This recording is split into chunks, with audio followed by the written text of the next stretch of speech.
এই যে জোড়াঘাট, এই ঘাটে আমার বাবা রোজ গঙ্গার চান করতে আসতো, জানো তো। শীত, গ্রীষ্ম কিংবা বর্ষা কখনো বাদ যেত না। এমনকি শরীর খারাপ হলেও কি এক অমুক টানে আমার বাবা রোজ ছুটে আসতো গঙ্গায় চান করতে। বাবা বলতো ডুবে চান করার আরামই আলাদা। আমিও গরমের ছুটিতে কিংবা পুজোর ছুটিতে বাবার সাথে আসতাম। পিসিরা যখন বাড়িতে আসতো, পিসে মশাইদের সঙ্গে ভাই বোনেরাও আমাদের সঙ্গে সাইকেলে করে গঙ্গায় আসতো। 2-3টে সাইকেলের মধ্যে রেস চলতো, খুব মজা হতো। সাইকেলটা গঙ্গার ঘাটে রেখে বাবা আস্তে আস্তে যখন সিঁড়ি দিয়ে নামতো, আমরা ভাই বোনেরা ছুটতে এসে গঙ্গায় ঝাঁপ দিতাম। বাবা বলতো, ওরে দাঁড়া, আগে আমরা যাই, তারপর গঙ্গায় নামবি। কে শোনে কার কথা। সাঁতার তো তখনও ভালো জানতাম না।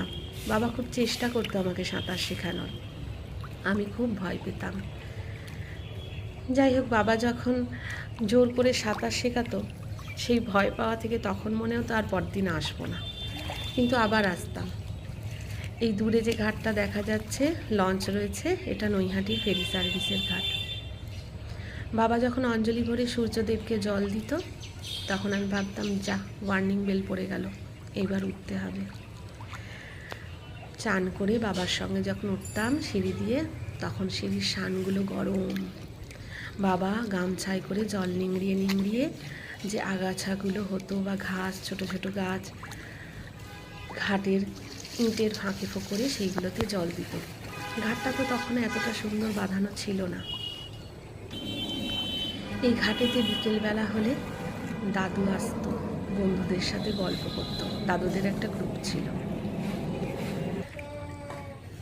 কি সুন্দর দেখো, গাছটা জলের সাথে যেন গল্প করছে। দূরে আকাশ, মেঘ।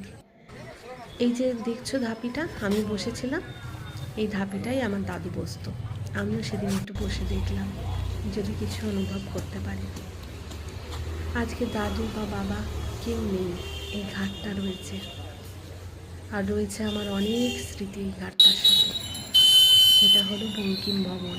এখানেই বঙ্কিমচন্দ্র বন্দে মাতরম গানটি লিখেছিলেন।